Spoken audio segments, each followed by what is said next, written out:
Sud Radio, les clés d'une vie, Jacques Pessis. Sud Radio, les clés d'une vie, celle de mon invité. Vous êtes romancier, romantique et pudique. Des mots qui sonnent dans vos oreilles, toujours à l'écoute d'un monde à l'intérieur duquel vous avez construit le vôtre, avec des livres et des chansons où vous faites rimer amour avec humour. Bonjour Jérôme Attal. Bonjour Jacques. J'ai choisi cette phrase parce que je sais que vous aimez les mots qui sonnent et que c'est une performance. Alors j'ai adoré votre histoire de monde, de se créer son monde dans le monde. Ça me correspond. Ah, j'ai trouvé ça très beau.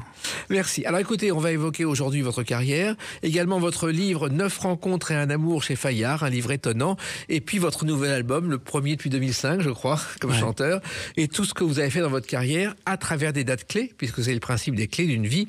Alors la première date que j'ai trouvée ne correspond pas exactement à votre parcours, mais j'en ai vu des traces à travers une photo. C'est le 8 août 1969, date de sortie d'une photo historique sur la pochette d'un album.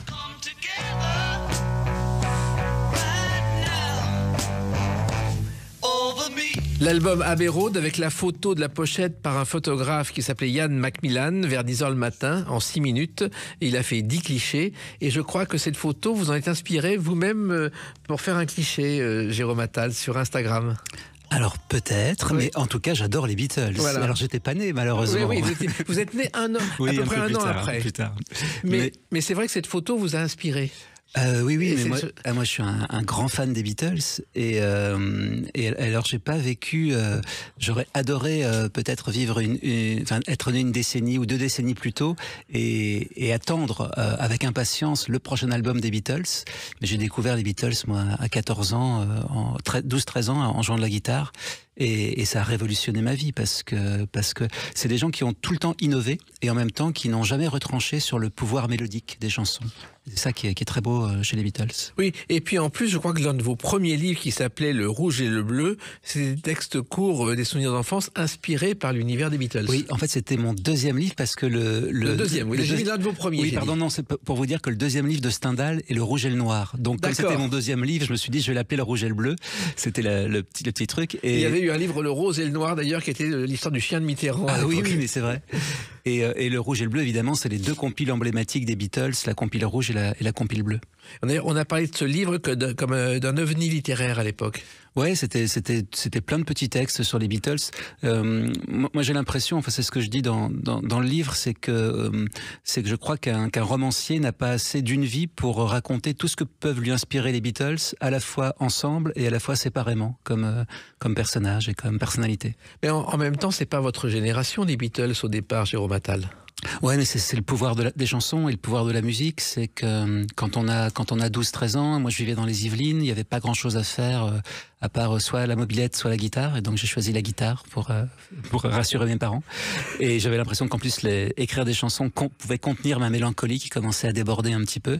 Et en fait, quand la beauté des Beatles, c'est qu'avec 4-5 accords, on peut jouer plusieurs chansons. Et j'ai l'impression que chaque génération est dans une découverte et une redécouverte des chansons des Beatles. Alors, vous êtes né, je crois, en 1970. Ouais. Et c'est l'année, justement, où John Lennon a rencontré Yoko Ono. Okay. Et ils ont commencé à faire des scandales parce que le 5 janvier 70, il y a un vernissage à Londres de 14 lithographies de John Lennon sous le titre Bag One. Vous connaissez peut-être. Le 16, Scotland Yard s'empare de quelques-unes de ces photographies parce qu'elles sont indécentes. Et là-dessus, elles sont reproduites par John Lennon et vendues à des prix invraisemblables quelques jours plus tard. C'est pas de ma faute, parce que vous liez ça à ma naissance. C'était pas les photos de moi bébé que John Lennon a acheté. Non, mais ça plaisante. Ça aurait pu être le cas, ça aurait valu beaucoup plus cher. Ouais. Alors, vous avez fait des études finalement qui sont pas loin de la photographie, des études d'histoire de l'art, Jérôme Attal. Ouais, en fait, j'ai tâtonné un petit peu en fac, comme beaucoup de mes compatriotes à l'époque. Moi, j'ai l'impression qu'on me demandait trop tôt de choisir une destinée ou une voie, et donc j'ai fait pas mal de trucs. J'ai fait des lettres modernes, Et j'ai terminé en histoire de l'art. Je fais du cinéma. Et j'ai terminé en histoire de l'art que j'ai trouvé très complet. Il y avait de l'iconographie, il y avait de l'économie. Enfin, c'était un enseignement qui m'a... Et puis j'adore la peinture. Je trouve que la peinture a une forme d'instantanéité, mais qu'on retrouve aussi un peu dans la musique. Voilà, on peut être touché sans avoir les codes et les références. Et c'est ça qui est beau devant une chanson ou devant un tableau. Mais ce qui est étonnant, c'est que vous n'avez aucune référence artistique familiale. Je crois que votre père était pilote de ligne. Oui, exactement. Et votre mère est d'origine belge et a vécu d'ailleurs la guerre de façon très particulière, et vous avez assisté enfant à des scènes où elle le racontait. Oui, parce que ma maman avait 4 filles, alors elles étaient en Belgique, et quand les Allemands sont arrivés, ont envahi la Belgique, avec les Flamands et tout ça. Je pense que mon grand-père a eu peur, donc il a pris ses quatre filles et il a fait l'exode avec elles. Et ma maman me racontait des scènes où, par exemple, une de mes tantes mettait sa tête dans la cave du voisin parce qu'elle la trouvait mieux protégée. Enfin, des choses marrantes. Alors c'était pas marrant, mais des choses marrantes comme ça. Elle transformait un peu les. C'est mes parents. Moi, ils ont vécu. Ils m'ont eu tard. Ils m'ont eu à 45 ans. Donc ils ont vécu. Chacun de leur côté les horreurs de la guerre, et donc voilà, ils m'ont raconté des trucs. Et c'était rare d'ailleurs que cette génération parle des horreurs de la guerre, parce que c'était trop proche. Aujourd'hui, c'est de l'histoire. Oui, exactement. Mais je pense que ma maman avait comme ça une espèce de fraîcheur et voilà, rien n'était grave du moment qu'on pouvait avancer dans la vie. Et vous avez connu la Belgique, je crois, la province du Hainaut, à Giebec, qui était la maison de famille de votre mère. Mais oui, ça me fait trop plaisir. En fait, ma famille, mes grands-parents, ils vivaient à Giebec. Mon grand-père, c'était un peintre impressionniste belge, et il vivait à Giebec, ce petit village près de Ath, la cité des géants. Et moi, j'ai une grande tendresse pour la Belgique. Je suis à moitié belge, mais j'ai aussi j'adore. En fait, ce que j'adore chez les Belges, c'est ils ont une naïveté comme ça. Ils ont un cœur qui est sur la table. Et voilà, et en même temps ils sont très avancés aussi. Enfin voilà, j'aime cette mentalité belge. Et d'ailleurs, vous avez glissé cette anecdote dans un livre qui s'appelait Les Jonquilles de Green Park. Et l'une de vos habitudes et vos spécialités, Jérôme Attal, c'est de glisser des souvenirs personnels que vous n'évoquez pas autrement dans vos romans. Oui, tout à fait. Vous avez tout à fait raison. J'égrène un petit peu. Oui, mais après, j'ai l'impression que le roman, ça devient viscéral à partir du moment où vous mettez des choses personnelles dedans. Mais c'est comme les chansons. Moi, je donne beaucoup d'ateliers d'écriture de chansons. Je dis toujours aux personnes qui viennent travailler avec moi, si on peut glisser un secret, ou si on peut mettre quelque chose qui est trop lourd pour nous, ou qui nous a bouleversés dans une chanson, ça va l'éclairer de l'intérieur en quelque sorte. Et dans tous vos romans, l'amour est toujours présent. C'est presque votre image de marque, votre marque de fabrique. C'est mon territoire, oui. Mon territoire, c'est le registre amoureux, mais peut-être parce que quand j'étais enfant, j'ai commencé à écrire parce que j'étais trop timide pour aller voir les filles qui me plaisaient, donc je leur écrivais des lettres d'amour. Donc je suis venu à l'écriture par la lettre d'amour. Et puis, vous avez aussi un exemple avec vos parents, et vous avez un jour publié sur votre blog, Jérôme Attal, des lettres d'amour de vos parents qui étaient des lettres passionnées. Ah oui, c'est incroyable. Mon papa, avant de partir, il travaillait à la fois à Orly, à Roissy, au Bourget. Et tous les matins, avant de partir, il écrivait des petits mots, des petites notes à ma maman. Et ma maman a conservé tout ça, comme des sortes de post-it. Mais voilà, j'ai découvert ça un jour comme un trésor. Alors, très, très, très beau.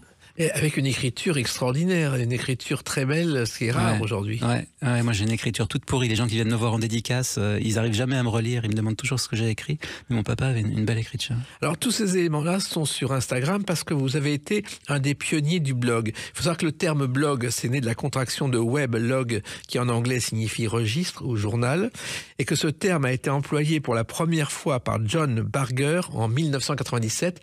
Et vous êtes arrivé tout de suite après Jérôme Attal, avec un blog sous le nom de, je crois, Henri le Diariste. Ah oui, non, c'était bien avant. En fait, c'était avant les blogs. Il y avait quasiment rien. C'était un territoire incroyable. Et moi, j'aime beaucoup le journal intime en tant que genre littéraire. Et donc, j'écrivais mon journal intime sur Internet. Et j'écrivais aussi un faux journal intime sur le blog d'Henri le Diariste. Mais j'écrivais aussi mon véritable journal intime. Et il y avait toute une communauté francophone qui lisait des jeunes Françaises et Français qui étaient dans les universités en Angleterre, aux États-Unis, et tous les soirs se connectaient un peu pour lire les aventures d'un jeune Parisien, voilà, qui vivait sa vie à 30 ans.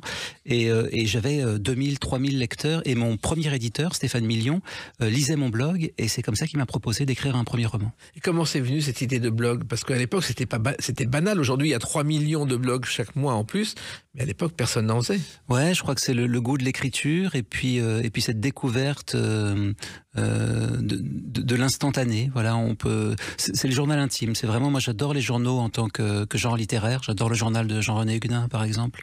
J'adore, je trouve ça très très beau. Et c'est ce goût-là aussi qui m'a fait écrire. Et Internet était vraiment un support à l'époque, dans les années 2000, assez incroyable parce qu'il y avait presque rien, comme vous l'avez dit. C'était vraiment le début des blogs et c'était génial pour créer son territoire sur Internet. Et je crois que vos premières histoires, vous les avez écrites devant vos Lego et vos Playmobil, très enfants, Jérôme Attal. Alors c'est ce que je dis parce que j'écris aussi des livres jeunesse et quand j'interviens dans les écoles, je dis aux élèves, aux enfants que j'ai devant moi, que finalement il y a une continuité entre ce que je suis aujourd'hui et l'enfant que j'étais en train d'inventer des histoires avec mes Playmobil et mes Lego. Sauf qu'aujourd'hui j'ai des mots, j'ai plus de Playmobil, plus de Lego. Mais en fait oui, j'étais un enfant donc unique. J'avais beaucoup d'amis, mais ce que je préférais c'était rentrer dans ma chambre et jouer avec mes personnages, avec mes soldats, avec mes. D'ailleurs j'ai mis ça. Vous voyez, vous avez raison, j'ai mis ça dans mon dernier roman, là, 9 rencontres et un amour. J'ai mis cette anecdote à Antonin Artaud. À un moment donné, parce que quand j'ai eu 17 ans, je crois que c'était 18 ans, c'était juste avant, moi je suis de l'année 1 ou 2 avant qu'on arrête le service militaire, et donc je suis allé voir un psy au service militaire, et je lui disais oui, tous les soirs, je joue avec mes Playmobil et mes Lego, et j'imagine que Dieu et les morts sont sur les nuages en train de me regarder comme si je faisais une série télé. Et donc le psy, ça l'avait complètement impressionné, et à chaque fois que j'y retournais, il me disait « Et alors Jérôme, parlez-moi de Dieu et les morts, de Dieu et les morts ». Je me suis souvenu de ça et je l'ai mis à Antonin Artaud dans le service militaire, ça a duré combien de temps? J'y suis pas allé finalement, parce qu'il a fini par faire un mot aux militaires en disant « Si vous l'incorporez, le corps médical ne répond pas de ce qui peut se passer ». C'est une belle formule, vous l'avez échappé belle. Mais l'école, justement, on va en reparler dans quelques instants avec une autre date, le 12 septembre 2019. A tout de suite sur Sud Radio avec Jérôme Attal. Sud Radio, les clés d'une vie, Jacques Pessis. Sud Radio, les clés d'une vie, mon invité Jérôme Attal, une double actualité, un livre, 9 rencontres et un amour et un retour dans la chanson, parce que vous êtes à la fois auteur de chansons, interprète et romancier. Et puis, il y a une date que j'ai trouvée qui m'a vraiment intéressé, c'est le 12 septembre 2019. Vous jouez les professeurs d'un jour dans 2 classes du lycée Claude Donneau, et vous parlez de littérature aux élèves de première et de terminale. Ouais. Ouais, je vous dis oui, je m'en souviens plus parce que je fais beaucoup de lycées et de collèges, alors certainement, mais oui, j'interviens pas mal dans les. En fait, comme j'écris des romans jeunesse, j'écris un peu pour tous les âges. J'interviens vraiment de la maternelle au CM1, CM2, et puis je vais dans les lycées aussi pour parler de mon parcours en tant qu'écrivain et parolier. Vous avez été à La Rochelle, vous avez été aussi à Binic-Étable-sur-Mer, où les élèves de 5e vous ont interprété une chanson, je crois. Ah oui, ça c'était super, parce que oui, j'avais écrit un livre-disque, et ils ont chanté une chanson quand je suis arrivé. C'est toujours très émouvant. Et non, en fait, il y a plein d'aventures. En fait, ce qui est génial avec les livres, c'est que c'est pas seulement écrire dans son coin tout seul, c'est après des grands moments de partage, de rencontres, et notamment les livres jeunesse, quand les professeurs travaillent avec les enfants. Et puis parfois, les profs n'ont pas eu le temps de travailler les livres, et moi j'arrive, et ils savent pas pourquoi je viens, et je suis là, allez les enfants, je m'appelle Jérôme, j'écris des histoires, si on écrivait une histoire ensemble. Et tout d'un coup, les enfants, ils ont plein d'idées, et tout ça, donc c'est... Et ils inventent des histoires. Et on invente des histoires, alors voilà, c'est super. Mais comment? Parce que c'est assez rare pour un auteur d'avoir le temps et d'aller dans les écoles. Il y en a très peu qui y vont, Jérôme Attal. Bah oui, mais finalement le temps on le trouve, et puis non, moi j'écris assez vite, hein, j'écris mes romans en quelques mois, et après j'aime beaucoup voyager avec les livres, aller dans toute la France, et puis parler de mon travail, parler de la manière dont je crée, et puis inciter aussi les jeunes. Ce qui est génial dans les classes, c'est qu'il y a toujours à la fin, moi même quand je fais des CM1, CM2, il y a toujours une petite fille ou un petit garçon qui vient me voir à la fin, qui me montre ses cahiers, ou qui me dit « Ah, j'écris des petites histoires, et vous m'avez donné envie de continuer », et tout ça, et donc ça c'est vraiment super. Je crois qu'il y a eu les premiers livres de jeunesse, il y en a un qui s'appelait La princesse d'être une petite fille. La princesse qui rêvait d'être une petite fille, ouais. Qui vous a permis d'avoir un coup de cœur au Grand Prix de l'Académie Charles Cros. Oui, exactement. Non, et le premier, Le Goéland qui fait miaou, on a eu aussi un Grand Prix de livre audio. Donc non, il y a des belles aventures autour du livre jeunesse. Et comment c'est né l'aventure du livre jeunesse pour vous, Jérôme Attal? Alors en fait, c'est Constance Amiot qui est une chanteuse pour qui j'ai fait les paroles de chansons sur ses albums adultes, et elle a eu envie de faire un projet jeunesse. Elle m'a demandé d'écrire le livret et puis d'écrire les paroles des chansons, et ça a commencé comme ça. Et puis après, je me suis pris au jeu et j'ai initié plein de projets, puis on m'a demandé aussi des trucs. Alors, il se trouve que la chanson, c'est votre seconde vie. Je crois que vous avez écrit plus de 400 chansons. Oui, ils m'ont donné un prix à la SACEM là, en 2020, et ils ont vu mon catalogue, et j'ai plus près de 400 chansons. Et l'une des plus célèbres est également l'une des plus touchantes. L'Amérique de William, ce sont des bars au crépuscule, des villes fantômes. Alors, c'est une chanson qui figure sur le dernier album de Johnny, le 51e, qui n'est pas un album posthume, contrairement à ce qu'on pourrait dire. Et ça a été aussi une incroyable aventure, ça, Jérôme Attal. Ouais, ça a été dingue, parce qu'en fait, moi je savais pas jusqu'au dernier moment s'il avait eu le temps d'enregistrer la chanson. Et j'ai l'impression que c'est vraiment, je suis une toute dernière qui a été enregistrée. Et c'est très beau, parce qu'on écrit un texte sur son ordinateur, et puis tout d'un coup on entend Johnny Hallyday qui balance ça avec une puissance échilienne, façon théâtre grec, et on voit en plus là il était vraiment très malade, et on voit qu'il prend vraiment du plaisir à chanter, et que ce disque a été vraiment sa récréation dans la maladie. Et le fait que cette chanson ait été enregistrée, vous avez dû garder le secret pendant plusieurs mois, je crois. Ah oui, j'ai dû garder le secret. Oui, le directeur artistique, Bertrand Lamblot, m'appelle au moment de la mort de Johnny. Il me dit, bon, alors il y a une bonne et une mauvaise nouvelle. La bonne, c'est qu'il a eu le temps de chanter ta chanson. Et la mauvaise nouvelle, c'est qu'il faut en parler à personne, parce que tous les journalistes du monde entier veulent savoir qui est sur ce disque, et ça va être le bordel incroyable avec les... Voilà. Donc, ça l'a été d'ailleurs. Ça l'a été. Et je crois qu'il y a eu une audition, une écoute de l'album dans un théâtre qui s'appelle le 118. En tout cas, oui, peut-être. On a écouté avec Maxime Nucci, et c'était très émouvant, parce que Maxime était très touché. Hein. C'était la première fois qu'on l'écoutait, l'album, entre les autrices, les auteurs, les compositrices et les compositeurs. On était une petite douzaine, et c'était un moment assez particulier, quelques jours avant qu'il sorte. Et cette chanson, le William en question, c'était William Eggleston, qui est un pionnier de la photographie d'art dans les années 60. Ouais, en fait, moi, c'est un photographe que j'adore, que peu de gens connaissent. D'ailleurs, au départ, les journalistes, quand ils ont vu l'Amérique de William, ils pensaient que c'était William Faulkner. Oui. Mais Eggleston, moi, c'est un Johnny le connaissait pas. Et en fait, Maxime Nucci, qui a composé toutes les chansons de l'album, a montré les photos à Johnny, et Johnny a fait « Ah, mais ça me rappelle tellement mon road trip américain, ça me rappelle tellement mes derniers voyages qu'il faut absolument que je chante cette chanson. » Et comment elle est arrivée justement sur le bureau de Johnny? Bah alors, en fait, il faut être un peu malin, parce que quand vous avez des stars comme ça qui cherchent des chansons, c'est comme des projets d'architectes. Les directeurs artistiques reçoivent 3000, 4000 chansons, et donc il faut trouver un angle qui soit assez original et assez différent pour que la chanson soit choisie. Et donc là, je me suis dit, il faut que je prenne voilà, j'ai pensé, moi j'adore ce photographe, William Eggleston, et je me suis dit, mais ça correspond totalement à l'univers de Johnny Hallyday, dans ce fantasme américain, dans ce charisme. Et voilà, c'est un pari, il doit faire une chanson sur lui. Après, il y avait une chanson des années 80 qui s'appelait Les Poèmes de Michel, dont j'aimais bien le titre. Ça faisait les poèmes de Michel. Et donc j'ai fait l'Amérique de William pour faire un peu un titre jumeau comme ça, les poèmes de Michel, l'Amérique de William. Et voilà, et puis la chanson, par miracle, a été prise. Et vous n'avez pas rencontré Johnny? Mais non, jamais. J'ai fait 3 chansons pour lui, une avec Emmanuel Cosso, que vous avez reçu récemment, qui s'appelle Un tableau de Hopper, et je l'ai jamais rencontré. En fait, c'est toujours des histoires très différentes, l'écrire des chansons. J'en ai fait pour Florent Pagny. Dès la première, lui, il a voulu me rencontrer. Il est venu me voir avec sa femme. Il y a des gens qui vont vouloir tout de suite vous rencontrer ou vous appeler. Michel Delpech, je me souviens, il m'appelait tous les jours pour me demander, mais est-ce que la chanson, elle peut parler de ça aussi? Elle peut parler de ça aussi? Je lui disais, bah oui, c'est ça qui est beau, Michel, dans une chanson, c'est qu'on peut y amener aussi son territoire et son univers. Et il y a des artistes qui ne prennent pas contact avec vous. Donc mais alors, comment c'est né votre passion de la chanson et le fait d'arriver à entrer dans ce circuit très fermé, Jérôme Attal? Ah ouais, mais c'est compliqué. Moi, en plus, comme vous l'avez dit, mon papa était pilote, ma maman travaillait dans un bureau, donc j'avais pas du tout d'attache dans ce métier.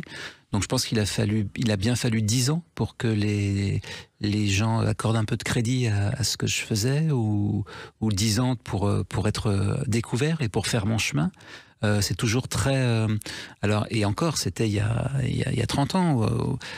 Aujourd'hui, ou il y a 20 ans. Aujourd'hui, je trouve que c'est très compliqué pour les artistes pour émerger. Quand ils viennent un peu de nulle part comme ça, il faut soit être très malin, soit avoir des idées pour soit faire des choses sur les réseaux, mais que faire sur les réseaux?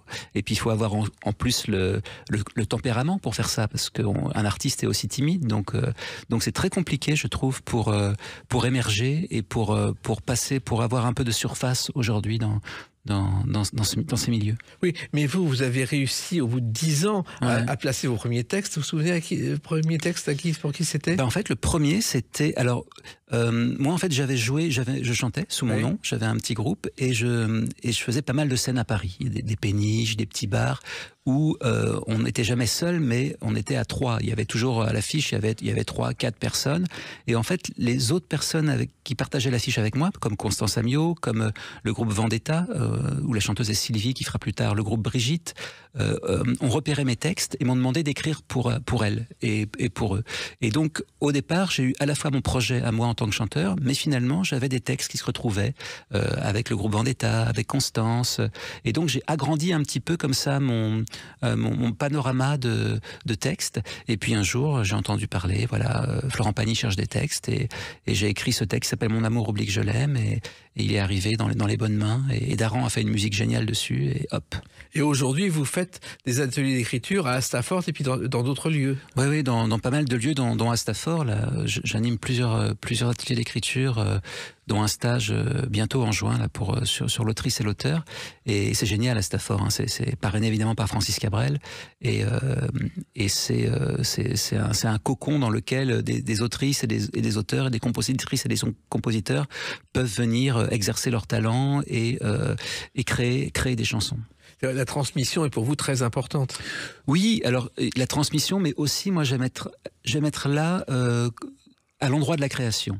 J'adore pouvoir être dans une pièce où se crée quelque chose qui va finir en chanson ou en roman ou en livre jeunesse. J'interviens aussi à l'école Les Mots à Paris pour les romans jeunesse. Voilà, j'aime créer les conditions nécessaires pour que les artistes qui travaillent avec moi puissent donner le meilleur d'eux-mêmes. Et vous donnez aussi le meilleur de vous-même, et la preuve, une autre date, le 1er décembre 2022. À tout de suite sur Sud Radio avec Jérôme Attal. Sud Radio, les clés d'une vie, Jacques Pessis. Sud Radio, les clés d'une vie, mon invité Jérôme Attal, double actualité, un nouvel album, et puis un livre, 9 rencontres et un amour, chez Fayard. Alors, la littérature, on va commencer par ça. Le 1er décembre 2022, vous êtes sous la coupole pour recevoir le prix Amic de l'Académie française. Il faut savoir que Henri Amic est un monsieur qui a légué beaucoup d'argent à l'Académie française. Il est mort en 1932 et il avait été il était très ami avec George Sand qu'il admirait, et il était le premier à publier la correspondance entre Sand et Flaubert. Vous m'apprenez quelque chose. Et donc il a créé un prix pour aider les jeunes auteurs, je crois que c'était 3 000 €, et vous l'avez eu. Bah oui, j'étais tout content. Comment c'est arrivé ça? Je ne sais pas, ils ont bien aimé mon livre sans doute, mais non, c'était très chouette. C'était l'âge des amours égoïstes. C'était l'âge des amours égoïstes, exactement. Et donc je suis allé sous la coupole, c'est une fois par an où la remise des prix, il y a plusieurs prix, et il y a une séance qui est ouverte au public, et il y a un discours aussi sur les vertus. Et je crois que c'est François Sureau qui a fait un discours sur le courage qui était extraordinaire. Et non, c'était un grand moment d'aller sous la coupole. Ça vous donne envie d'aller un jour à l'Académie française? Pourquoi pas. Alors, ce roman, L'âge des amours égoïstes, il se trouve qu'il y a quelqu'un qui chante dans un groupe, le héros Nico, qui étudie l'histoire de l'art, donc il y a un rapport avec vous. Ah oui, ce roman était pour le coup très autobiographique. Ouais. C'est-à-dire qu'il tombe amoureux d'une femme et c'est un amour impossible. Oui, oui. Alors oui, non, moi j'adore le registre de l'amour impossible. Je trouve que c'est, enfin pas l'amour impossible, mais en fait, ce qui est beau avec le roman, c'est qu'on peut on peut rendre possible ce que dans la vie est impossible. Voilà, c'est ça l'avantage du roman. Et on peut donner aux personnages des répliques au moment où ils doivent les dire. Dans la vie de tous les jours, on se dit toujours « Ah, mais j'aurais dû dire ça, j'aurais dû dire ça. » Quand je vais sortir de cette émission, Jacques, je dis « Ah, mais j'aurais dû répondre ça à Jacques. Pourquoi j'ai pas dit ça? Ça aurait été tellement plus sympa. » Et dans le roman, j'ai le temps nécessaire pour donner à mes personnages pour être juste avec eux. Voilà, c'est une histoire de justesse et c'est pour ça que j'aime tant écrire. Et pourquoi les amours impossibles, ça vous fascine tellement ? Je sais pas, j'aime, mais c'est vrai, vous avez raison. Hein, dans un dîner, je vais m'ennuyer jusqu'à ce que quelqu'un dise « Ah, mais moi, je suis amoureux de telle personne et ça va pas et tout ça. » Et là, mon attention se darde. Je ne sais pas pourquoi. Je pense que parce que je sais pas, ça remonte à l'adolescence peut-être, parce que j'étais celui peut-être qui n'était pas choisi d'emblée et je devais toujours, je sais pas, écrire ou il y a un côté écriture et attraction amoureuse qui pour moi est très lié. Et l'avantage d'un amour impossible, c'est que ça pose pas le problème au moment du divorce. Ensuite, il n'y a pas de problème financier. Exactement. Mais c'est vrai que vous racontez vos livres avec beaucoup de pudeur, car je crois que votre vie est faite de pudeur. Moi, oui, alors c'est mon tempérament. Je suis d'un tempérament plutôt pudique, mais j'aimerais bien parfois être plus aguerri parce que on est je suis aussi timide et on est dans une époque qui ne privilégie pas la timidité et les êtres timides. Et c'est souvent, et moi dans les métiers en plus dans lesquels j'ai évolué, que ce soit la littérature ou la musique, j'ai souvent vu des gens qui étaient moins timides que les autres passer devant. Oui. Et donc et surtout j'ai vu aussi qu'on accordait du crédit à des personnes qui se comportaient plutôt mal aussi. Donc je crois que oui, c'est pas bien d'être trop timide.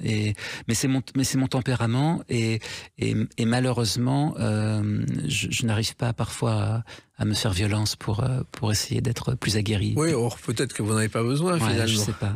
En tout cas, vous êtes considéré comme une exception dans ce siècle et il y a une chanson des années 70 qui correspond parfaitement justement à votre personnalité. Même si je suis le dernier, laisse-moi encore t'aimer à leur manière. Serge Fouché, qui a eu un grand succès avec cette chanson dans les années 70, qui aujourd'hui vit en Touraine et donne des concerts à Tours régulièrement. Et c'est vrai que vous êtes le dernier romantique, à en croire vos lectrices. Oui, alors j'ai une vision romantique des choses. Je pense pas que je sois vraiment, je dirais pas que je suis romantique, mais en tout cas j'ai une vision romantique de la vie. J'aime les moments d'exception, j'aime les choses qui se passent entre les êtres, un peu secrètement comme ça. Oui, j'aime les choses. Je dis ça dans une de mes chansons qui s'appelle L'Azur en pleine nuit. Voilà, j'ai l'impression que nous ne vivons que pour ces petits moments, un peu à la Lost in Translation, quoi, un peu ces moments d'exception entre les êtres, voilà. Mais en même temps, c'est plutôt rare ce genre de réaction aujourd'hui dans notre société où tout va si vite.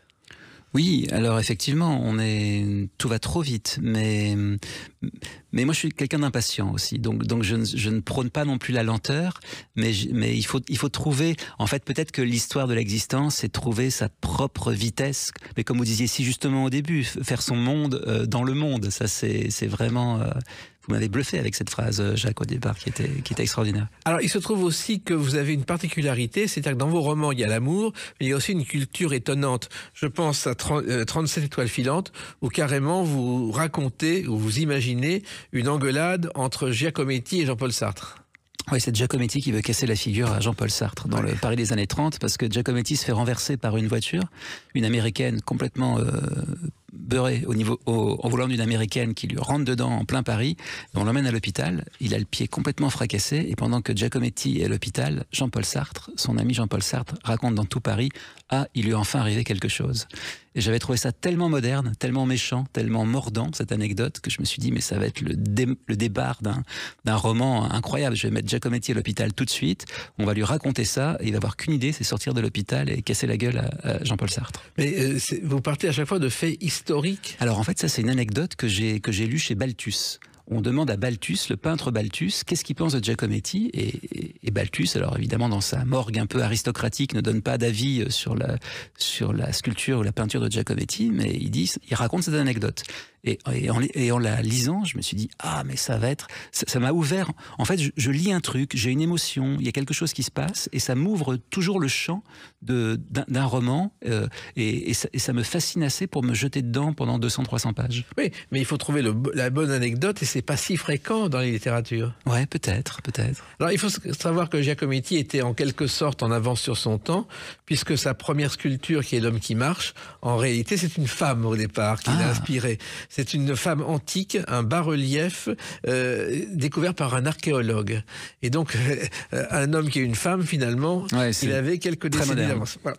Alors, il se trouve aussi qu'il y a quelqu'un d'autre dans l'art qui vous a inspiré, c'est Andy Warhol. Vous avez écrit, à vos débuts, un faux journal d'Andy Warhol. Oui, en fait, parce que Andy Warhol a écrit un journal qui est assez conséquent, parce qu'en fait, il n'a pas vraiment écrit, il dictait à sa secrétaire tous les matins les soirées qu'il avait faites dans les années 80. Et il y avait des journées manquantes, et moi j'ai décidé de remplir les blancs. J'ai fait toutes les journées qui étaient manquantes, et ça a été super. C'était chez Stéphane Million, éditeur, et c'est Jean-Charles de Castelbajac qui avait dessiné la couverture. Et en plus, c'était pendant l'Expo Warhol. Il y avait une grande Expo Warhol au Grand Palais, donc ils ont pris le livre et c'était vraiment une aventure extraordinaire. Oui, mais alors, là aussi, vous aimez la parodie et le pastiche aussi. Oui, alors précisément sur ce livre, c'était vraiment de la parodie, du pastiche. Ça me permettait de recréer les années 80 qui ont été les années de mon adolescence. Et en fait c'est ça, j'ai des territoires d'écriture. C'est ce que vous disiez tout à l'heure. Je suis dans ma chambre avec mes Lego et mes Playmobil et je m'amuse. Il faut toujours garder l'idée que c'est un jeu, que la littérature est un jeu et qu'il faut se faire plaisir tout en racontant des choses qui nous tiennent à cœur et qui ont besoin d'être dites au moment où on les écrit. Oui, mais le pastiche qui était en vogue au 19e siècle est aujourd'hui totalement en voie de disparition et vous le sauvez. Oui, peut-être. Alors peut-être en littérature, mais non, il y en a encore quelques-uns. Le nom m'échappe, mais il y a quelqu'un de très connu là qui fait des pastiches. Mais il y a eu le groupe Jalon avec Basile de Kock. Ouais, il y avait ça dans la presse, exactement. Et aujourd'hui, Algoraphie qui fait des pastiches. Exactement. Ouais. Mais sinon, c'est assez rare aujourd'hui. Oui, c'est vrai. Alors, il y a aussi un livre que vous avez publié, et je me demande si aujourd'hui, ça ne vous vaudrait pas quelques soucis sur les réseaux sociaux, c'est Éloge du baiser. Ah, le petit éloge du baiser. Non, au contraire, parce qu'on l'a publié juste après le confinement, parce que les gens avaient très envie de se réembrasser. Et c'est des baisers... Ah non, parce que c'est très beau. Je dis que les baisers qu'on retient le plus sont les baisers qu'on ne donne pas, justement. Oui. Donc... L'idée vous est venue quand vous avez vu que des grands-parents ne pouvaient pas embrasser leurs petits-enfants. Oui, ça m'a marqué. Donc j'en ai fait un chapitre, évidemment, dans le livre. Et on s'est demandé, c'est aux éditions Les Pérégrines, et on s'est demandé quand est-ce qu'on le sortait. Est-ce qu'on le sortait pendant le confinement ou est-ce qu'on le sortait un peu après? Et puis finalement, c'est bien tombé. Mais le livre a eu pas mal de succès, mais oui, puis le baiser, c'est aussi en chanson, c'est la chanson d'Alain Souchon qui est tellement belle, et il y a le baiser de Klimt en histoire de l'art. Enfin, c'était aussi c'était génial d'écrire ce livre et de parler de tous les baisers qui m'avaient marqué et aussi ceux que je n'ai pas pu donner. Vous avez un côté Madeleine de Proust quelquefois dans vos écrits. Oui, exactement, avec ouais. La Madeleine qui était en fait, on le sait aujourd'hui, une biscotte. Hein. Il n'y a jamais eu de Madeleine de Proust. Ah oui, moi je préfère la Madeleine quand même. Oui, mais la réalité semble autre. Alors, il y a votre nouveau livre, 9 rencontres et un amour, donc qui est sorti chez Fayard au début de l'année. Et là aussi, c'est une histoire entre un homme célibataire et une femme mariée mais libre. Et là aussi, vous êtes inspiré d'une rencontre historique, Jérôme Attal. Oui, celle d'Anaïs Nin et d'Antonin Artaud. Anaïs Nin, donc, qui vient aussi du journal intime, qui est très célèbre pour avoir écrit son journal intime et qui est une femme très moderne.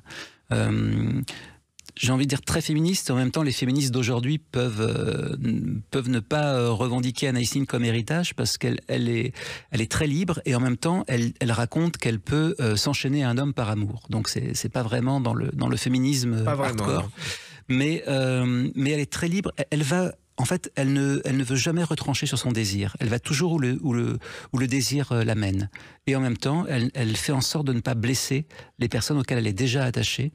Et donc, elle va multiplier les mensonges. Elle va rencontrer Antonin Artaud. Ils vont avoir une histoire de 3 mois. Ils ne se reverront plus jamais de leur vie. Il y aura des baisers, mais ils ne coucheront jamais ensemble. Et Antonin Artaud, ça le rend marteau. Parce que elle couche avec tout le monde, sauf avec lui. Et donc, voilà. Et alors, j'invente quelque chose dans ce livre. J'invente l'histoire que quand on rencontre quelqu'un qui nous plaît, on n'a plus que 8 rencontres, donc 9 rencontres en tout, pour qu'il se passe quelque chose de prodigieux. Au-delà de ces 9 rencontres, l'un et l'autre des protagonistes retombent dans une espèce d'amitié un peu banale où l'un ou l'autre se désiste. Voilà, on n'a que 9 fois. Et donc, depuis que le livre est sorti, il y a des lectrices et des lecteurs qui viennent me voir et qui me disent « Ah là là, j'en suis à mon 4e date, j'en suis à mon 5e rendez-vous. » Et c'est assez marrant. C'est assez drôle, mais en même temps, il faut trouver l'histoire parce que Antonin Artaud, on sait qu'il a créé le théâtre de la Cruauté. Dans les années 30, il traînait tous les soirs dans les bars de Montparnasse. Personne ne l'écoutait. Il y avait Picasso, Van Dongen, tout le monde s'en foutait. Et ce qui est assez drôle, c'est que sa dernière conférence qu'il a donnée au Théâtre du Vieux-Colombier, il y avait un jeune élève qui était là, qui a dit « c'est fantastique tout ce qu'il fait, je veux faire la même chose ». Et c'était Raymond DeVos. Ah, incroyable. Vous m'apprenez aussi quelque chose. Le dernier Incroyable. témoin de la dernière conférence de Antonin Artaud. Donc il y a un rapport. Ouais. Et c'est vrai que des idées comme ça, il faut les trouver, c'est pas évident, Jérôme Attal. Oui, c'est aussi je sais pas, il y a quelque chose que je lis, qui me marque. Là, j'avais lu dans le journal d'Anaïs Nin, en fait, l'idée du roman, elle vient, je lis chez Anaïs Nin, dans son journal, qu'elle est à une soirée très pédante, avec des écrivains qui parlent etc. Et qu'Antonin Artaud est présent, et il s'en va. Parce qu'il est agacé, il s'en va, et elle le suit. Elle court après lui, dans la nuit, elle quitte la soirée.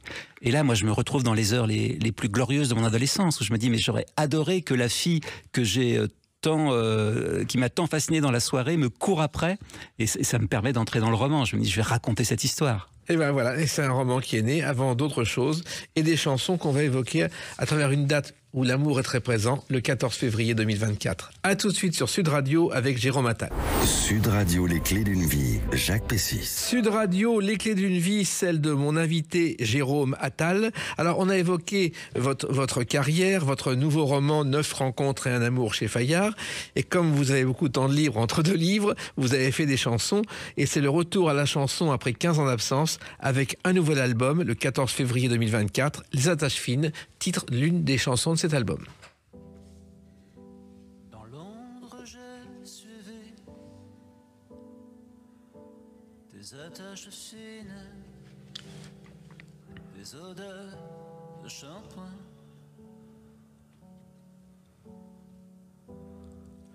Alors, votre retour à la chanson, quand je dis attache fine, effectivement, puisque ça faisait quand même depuis 2005 que vous n'aviez pas enregistré le moindre album. Ouais. C'est né comment, ça ? En 2005, l'album avait eu un succès d'estime, mais pas suffisamment de succès pour me permettre de continuer. Il y avait eu un clip, je crois, réalisé par Frédéric Tadei. Exactement, avec Vaina Jocante et Marie Denarno, un clip un peu sexy. Et là, c'est Rodolphe Dardaillon qui dirige Reuil Musique, qui m'a proposé de faire un nouveau disque. Alors j'ai sauté sur l'occasion, en disant mais oui, j'ai encore des choses à dire dans la chanson. Et donc ça a mis. J'ai rencontré un groupe qui s'appelle Norois, c'est deux jeunes gens, Brice et Clément, et c'est eux qui ont tout composé, ils ont composé toutes les musiques. Alors ils ont voulu travailler sur mes textes, donc j'ai donné beaucoup de textes parce qu'il y a des textes qui les inspiraient moins, donc j'ai fourni pas mal de textes. Et puis on s'est mis d'accord au final sur 12 chansons. Et voilà, je suis ravi de cette expérience, de ce disque. Et je suis maintenant dans le combat d'essayer de le faire connaître. Alors, au départ, c'était né comment l'idée de la chanson, Jérôme Attal ? Au tout départ. Oui, au tout départ. La chanson, disque, hein, pas l'auteur, l'interprète. Je pense que c'est ce que je vous disais, dans les Yvelines, on est à 1 heure de Paris. Moi, j'avais 12 ans, 13 ans, et une guitare est arrivée entre mes mains, et je me suis mis à chanter, à faire des chansons avec 4 accords, 4-5 accords, et j'ai commencé à écrire. J'ai écrit des textes, et très vite, j'ai eu envie. Alors, je suis pas un grand musicien, mais en tout cas, je me suis mis à écrire des chansons, peut-être plus qu'à faire des poèmes, mais voilà, c'est quelque chose qui m'accompagne depuis toujours, l'écriture de chansons. Mais l'interprétation, faire un seul album en 2005 et arrêter, en général, Barbara Brassens ou Trenet et les autres n'ont pas été connus dès le premier album. Oui, mais parce que honnêtement, il y a pas eu assez d'attraction sur cet album, et ça a correspondu au moment où j'ai commencé à écrire des romans, et les romans, je me sentais plus heureux dans l'écriture de romans. J'étais plus récompensé par un public aussi dans l'écriture de romans, et les romans se sont enchaînés parce que j'ai écrit peut-être pendant les 15 ans où je n'ai pas chanté, j'ai écrit plus d'une vingtaine de livres. Oui, et en multipliant les apparitions dans les salons du livre, ce qui a aidé à vous faire connaître. Oui, exactement. Un peu comme un rocker qui ferait un peu tous les bars de France. Moi, je fais un peu tous les salons du livre avec mes romans, parce que c'est comme ça aussi qu'on gagne un public qui est fidèle.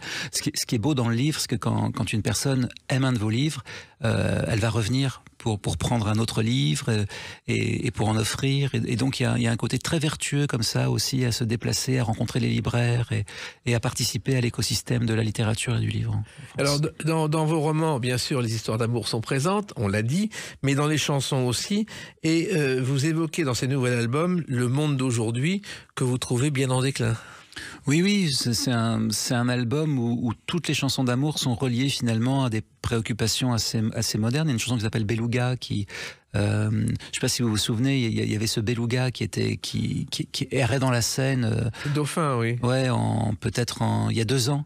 Et aux informations, on suivait ça et on essayait de voir si Greenpeace et si les associations allaient pouvoir le sauver. Et puis finalement, il est mort. Et tout de suite, moi, j'ai relaté ça à une histoire d'amour. Et je me suis dit finalement, voilà, le monde dépérit un peu comme peut dépérir une histoire, notre histoire d'amour avec cette terre. Et j'ai écrit cette chanson très vite qui s'appelle Beluga. On va l'écouter. Je me sens tout pâle, je suis tout blême, comme un beluga dans la Seine. Je vois pas l'intérêt du voyage, si t'es pas là dans les parages. Je tourne en rond dans ton départ, le ciel est vide comme un placard. C'est vrai que vous évoquez cette histoire avec le personnage de Beluga. Il y avait une anecdote d'ailleurs, je ne sais pas si vous savez, en 1953, il y a des Espagnols qui prennent une fausse baleine géante et qui font un tour du monde avec la baleine géante, mais partout. C'est-à-dire elle faisait 20 mètres de long, ça a fait des millions et des millions transportés sur un camion. Elle s'appelait Jonas, la baleine géante. Et à Paris, Eddie Barclay et Pierre Dac avaient décidé de contrecarrer ce projet. Ils avaient installé juste en face une petite scène Pernod avec Nanar le goujon géant qui était dans un bocal et qu'on changeait 3 fois par jour. Ah, très drôle. Ils ont fait plus d'argent que pour la baleine Jonas. C'est vrai. Alors c'est vrai que ça fait partie d'un monde en déclin qui vous préoccupe, Jérôme Attal. Oui, je vis dans le monde d'aujourd'hui. J'essaye de rester éveillé aux préoccupations actuelles, même si effectivement, quand on écrit, on a tendance à trouver un refuge dans l'écriture et justement, on se réfugie dans des histoires parce que le monde tel qu'il va nous semble intolérable ou du moins pas valable. Mais j'essaye quand même d'ouvrir mon écriture à ce qui se passe aujourd'hui, surtout dans les chansons, parce que les chansons, elles doivent témoigner d'une réalité. Voilà, et elles doivent adhérer aussi dans la vie des gens. Ce qui est très dur aujourd'hui, c'est, comme vous le disiez, où tout va trop vite, où tout va très vite, où finalement le public écoute des chansons comme un directeur artistique d'une maison de disques dans les années 90 écoutait en 2 secondes et passait à autre chose. Donc le challenge pour les autrices et les auteurs, c'est de faire des chansons qui adhèrent dans la vie des gens, qui restent dans la vie des gens. Et ça, c'est très très dur parce qu'en plus, on a très peu d'espace médiatique aujourd'hui. Vous voyez bien à la télé ou à la radio, les émissions de variété se sont vraiment réduites. Donc il faut essayer de faire des chansons les plus généreuses possibles, les plus actuelles possibles et qui rentrent le plus possible dans la vie des gens. Alors autant dans vos livres, vous êtes romantique, autant dans vos chansons, Jérôme Attal, vous êtes plutôt provocateur. Non, pourquoi? Il y a quand même de la provocation par rapport au monde oui, mais je pense que c'est une provocation romantique. Ce que vous disiez tout à l'heure, c'est le romantisme est une provocation dans le monde actuel. C'est plutôt ça. Je sais que vous avez une passion pour les chansons de Serge Gainsbourg. Oui, j'aime beaucoup Serge Gainsbourg.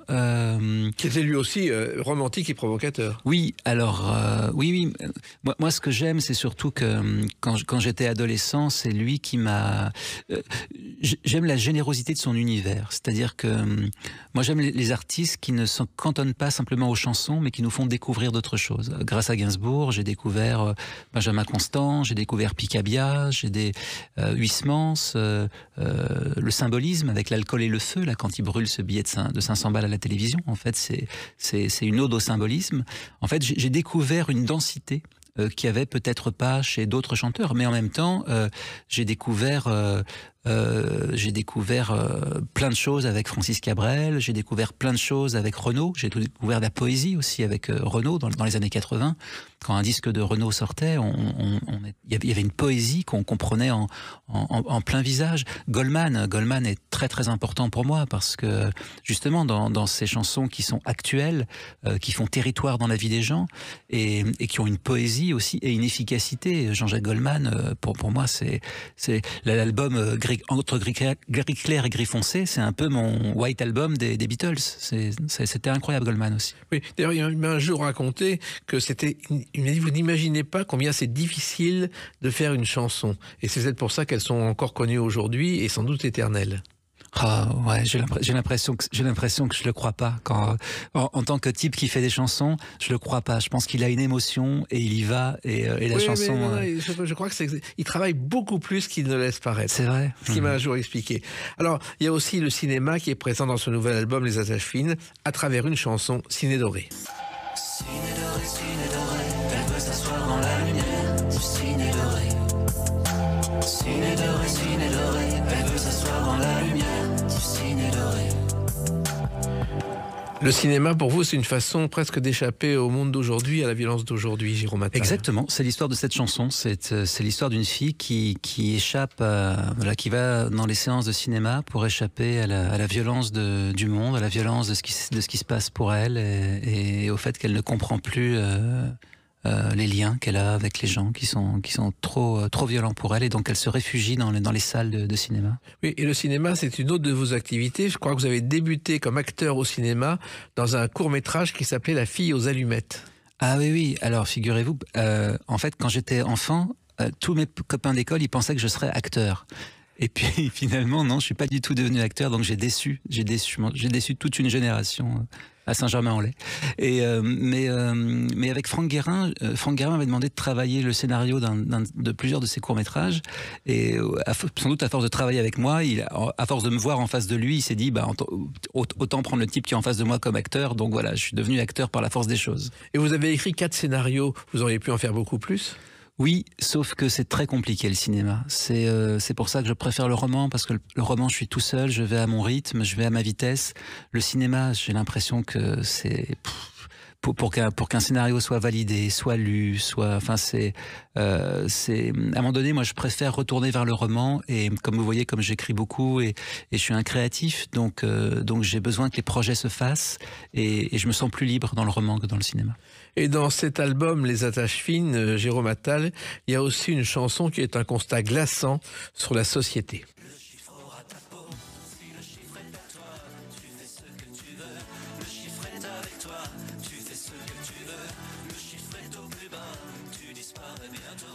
Là aussi, c'est une chanson presque d'actualité, c'est-à-dire qu'aujourd'hui, les chiffres comptent plus que tout.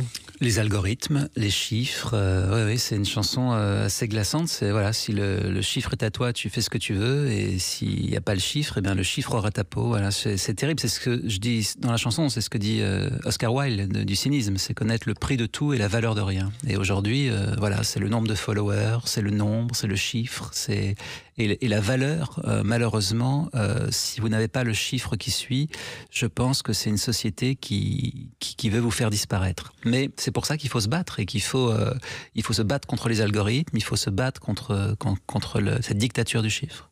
Oui, et moi je connais un grand producteur, éditeur de musique, l'un des plus grands, et qui a trouvé de grands chanteurs, et qui, il n'y a pas longtemps, se rend dans une maison de disques avec un CD d'une inconnue qu'il a découverte, et la personne qui est en face de lui, qui se prétend chef de produit, dit « il y a des followers ?» Ben non, cette personne débute, alors je n'écoute même pas. C'est quand même grave. Oui, mais c'est la réalité, malheureusement. Et aujourd'hui, il y a des logiciels où les directeurs artistiques voient en plus tout de suite tous vos followers, Instagram, TikTok, Facebook, ils rentrent votre nom, et on voit en plus votre progression ou votre diminution. C'est une question de flèche. Si vous avez la flèche haute, c'est pas mal. Si vous avez la flèche basse, ils vous écoutent pas du tout. Et non, c'est terrible. Mais moi, j'ai ce problème avec ce disque, hein. C'est-à-dire qu'il y a des tas de journalistes j'avais beaucoup plus d'espace médiatique en 2005. Oui. Aujourd'hui, il y a des gens qui ne veulent pas m'écouter parce qu'ils disent non, Jérôme, il est identifié mais pas assez connu. Voilà, et ils vont sur Instagram, ils voient que j'ai moins de 10 000 followers, donc c'est non, ils écoutent même pas. Donc moi, c'est un combat qui est le mien, que je redécouvre, parce que je redécouvre ce milieu de la musique, mais je trouve ça assez hallucinant, mais bon. Écoutez, voilà. On a encore quelques instants, on va écouter une autre chanson qui est Tunnel dans tes rêves. Je rêve d'un tunnel dans tes rêves qui nous réunira la nuit au-delà de désirs fabriqués. Je rêve Un duo avec Juliette Boss, qui est aussi journaliste d'ailleurs. Ah oui, Ouais. elle habite en Belgique. Oui. Ouais. Et elle est super. Moi, je l'ai rencontrée à Stafford, justement, chez Francis Cabrel, et j'avais vraiment craqué sur sa voix et sur sa sensibilité. Et donc, je lui ai proposé tout de suite. Elle chante aussi dans Ciné Doré, et je lui ai proposé de faire ce duo. Et elle a dit oui. Elle a un groupe qui s'appelle Rive. Oui, et grâce à vous, finalement, de jeunes jeunes interprètes peuvent éclore, car vous écrivez beaucoup pour les jeunes auteurs, Jérôme Attal. Bah oui, enfin j'écris beaucoup, non, je pourrais écrire plus, mais j'écris en tout cas quand on me sollicite et quand je me sens pertinent surtout, et quand je pense que je peux vraiment apporter quelque chose au projet. En tout cas, on a passé 1 heure avec vous et puis on a écouté cet album. J'espère que d'autres l'écouteront avec autant de passion que nos auditeurs et nos auditrices. Et c'était un plaisir, Jacques, hein, comme d'habitude. Hein, j'étais très heureux d'être ici. Et réciproquement. Et j'ai appris plein de choses. Ah bah, et moi aussi. Antonin Artaud, Raymond DeVos, j'ai appris plein de choses. Le livre s'appelle 9 rencontres et un amour chez Fayard et l'album s'appelle Les attaches fines. Voilà, vous l'avez dit. Merci Jérôme Attal. Les clés d'une vie, c'est terminé pour aujourd'hui. On se retrouve bientôt. Restez fidèles à l'écoute de Sud Radio.